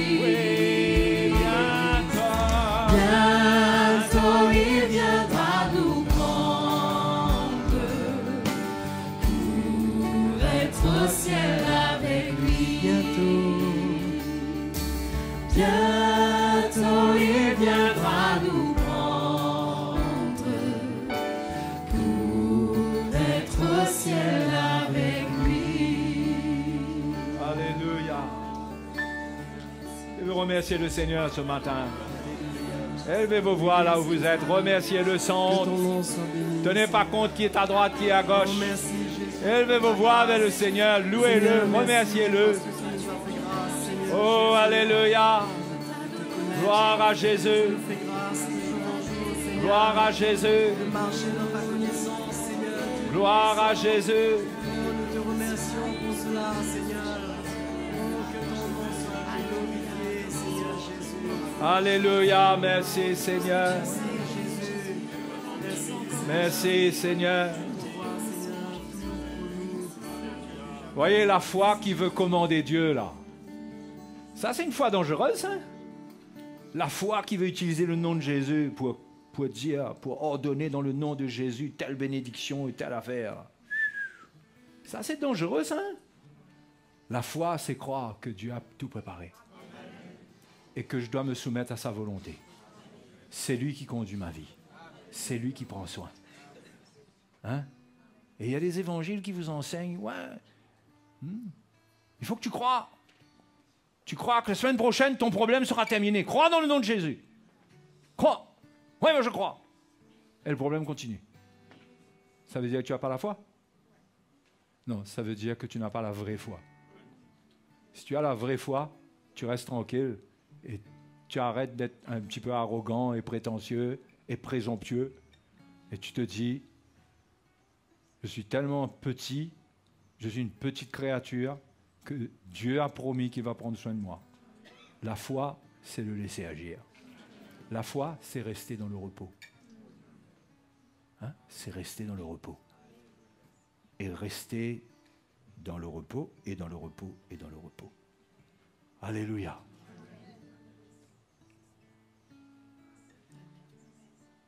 Amen. On va partager le repas du Seigneur ensemble ce matin. On va partager le repas du Seigneur pour se faire du bien. On va trouver refuge à la table du Seigneur. La table du Seigneur, c'est important. C'est la mort de Jésus. Quand Jésus dit qu'il faut prendre, qu'il faut manger de sa chair et boire de son sang pour avoir la vie, quand il le dit, ce n'est pas des paroles vaines. Il faut participer. Si vous êtes né de nouveau, si vous êtes un chrétien, le repas du Seigneur est pour vous. Si quelque chose ne va pas, ne vous condamnez pas. Repentez-vous. Repentez-vous. Mais ce matin, on veut participer à la table du Seigneur. La mort de Jésus, c'est notre refuge. C'est notre force. Alléluia. Hein? On est prêt pour le repas du Seigneur? Donc, déplacez-vous. Hein? Il y a une table à l'arrière aussi. Déplacez-vous. Venez prendre votre petit bout de pain et votre petite coupe. Bless the Lord, oh my soul, oh my soul, worship His holy name. Sing like never before, oh my soul, I worship Your holy name. Bless the Lord, oh my soul, oh my soul, worship His holy name. Sing like never before, oh my soul, I worship your holy name. Bless the Lord, oh my soul, oh my soul, worship his holy name. Sing like never before, oh my soul, I worship your holy name. Sing like never before, oh my soul, I worship your holy name. I will worship your holy name. Alléluia. Merci pour ce moment, Seigneur. Merci, Seigneur. Tu as établi toutes choses pour que nous y trouvions le réconfort, la consolation et une force pour notre cœur. Seigneur, cette table, elle représente ta victoire sur la mort, sur le péché. Tu as tout vaincu pour nous, pour que nous ayons la vie, pour que nous ayons la grâce de Dieu. C'est le don de ta vie sur cette croix qui nous accorde cette grâce de devenir enfants de Dieu et de persévérer jusqu'à la fin, pour expérimenter grâce sur grâce avec toi. Seigneur, ce matin, nous voulons exprimer notre reconnaissance pour un amour si grand manifesté envers nous, nous qui étions perdus. Nous n'étions même pas du peuple juif. Nous étions des païens égarés dans les ténèbres de l'idolâtrie. Mais tu es venu vers nous. Tu ne nous as pas mis de côté. Tu nous as appelés. Tu nous as sauvés. Quel précieux salut.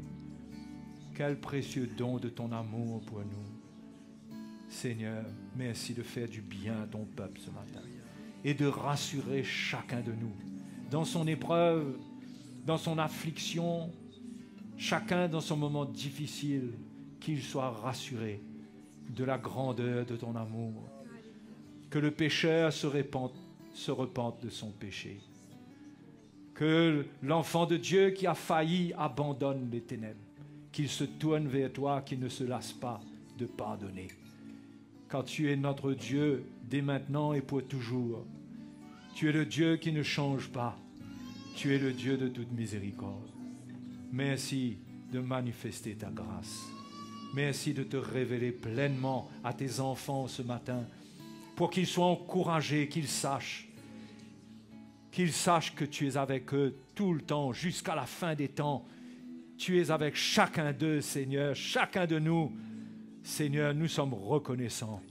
Nous ne voulons pas mesurer cela avec les circonstances favorables ou pas, mais nous savons que c'est la vérité parce que c'est ta parole qui le déclare. Et Seigneur, fais trouver à ton peuple faveur dans les moments difficiles, dans les besoins qui doivent être pourvus, pour ceux qui ont besoin, soit d'un emploi, soit d'une circonstance plus favorable. Tu as tout préparé, Seigneur. Que les bénédictions se déclenchent, que ceux qui souffrent dans leur corps trouvent la guérison pour leur vie, qu'après avoir été éprouvés, qu'ils puissent être bénis, qu'ils trouvent la paix, que celui qui a échoué d'une manière ou d'une autre, qu'il retrouve la paix avec toi, qu'il trouve le pardon, Seigneur, là où la condamnation veut l'écraser, que ce matin tu le couvres de ta main et que tu le rassures de ton amour. Seigneur, tu sauves tes enfants, tu les bénis, tu les conduis jusqu'à la fin. Seigneur, que ton nom soit glorifié. En prenant ce repas ce matin, en prenant de ces aliments, nous avons foi que c'est ta volonté et que tu mets la vie dans notre cœur conformément à ta parole.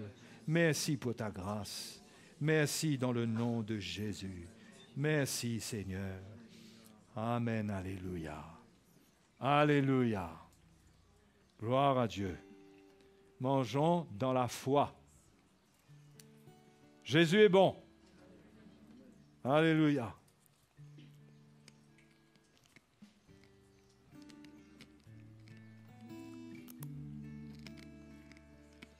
Bénis Dieu, ô mon âme, que tout en moi bénisse son saint nom. Bénis Dieu, ô mon âme, bénis son saint nom. Bénis Dieu, ô mon âme, que tout en moi bénisse son saint nom. Bénis Dieu, ô mon âme, bénis son saint nom. Vous savez, les portes de l'église ne se referment pas juste à la fin de la réunion. Vous pouvez communier, vous encourager, vous faire connaître si quelqu'un a besoin qu'on prie avec lui, qu'il s'approche. Les anciens, nous sommes là pour prier, pour nous tenir avec vous.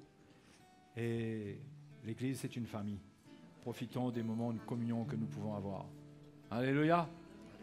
Voilà, mais n'oubliez pas que je vous ai donné un rendez-vous cette semaine. Mardi.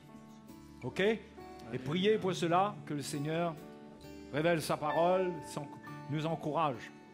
Allez, que le Seigneur bénisse les frères et sœurs. Que tout en moi l'adore, tout en moi l'adore, que tout en moi bénisse son saint nom.